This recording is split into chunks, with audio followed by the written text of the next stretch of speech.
All right, everyone, so I'm back on my bird feeder and hummingbird feeder tour. I have a pretty cool hummingbird feeder. It has 25 ports of feeding, which is insane and pretty cool. You have safety latches right here.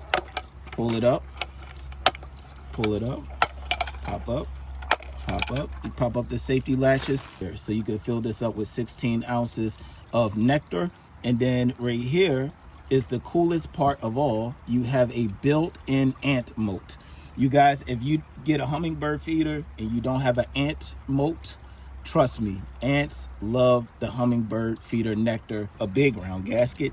We are in mid-April, so we will see if any hummingbirds will come up. Should be some hummingbirds soon because the weather has kicked back in. So here you go. Now I'm just going to fill it up to right here, and then we could put water right here.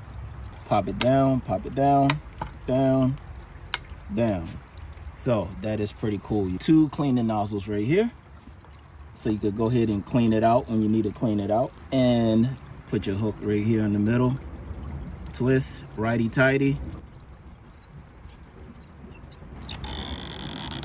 All right, that's good enough. You have a clip right here, but we're putting it on a regular hook.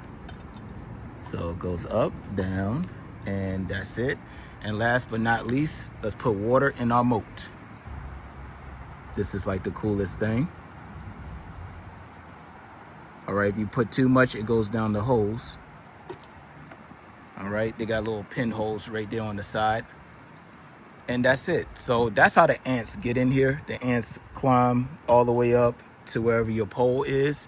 And then if you didn't have this moat, they will climb down and go into the ports, and it'll be a whole bunch of ants into your bowl. But in this case, when the ants come down, they're gonna drown right there in the water if they can't swim. All right, you guys, so that will be it. I will put the action camera out here and try to see if we can catch any birds. But other than that, that's the end of the unboxing and the review. Subscribe or follow my little social medias to see if we get any birds coming here, which we will because I always get hummingbirds. So yeah, that will be it. If y'all have any other questions, comments, concerns, put it in the comment section and I'll get back to y'all as soon as possible. Like, comment, share, and subscribe.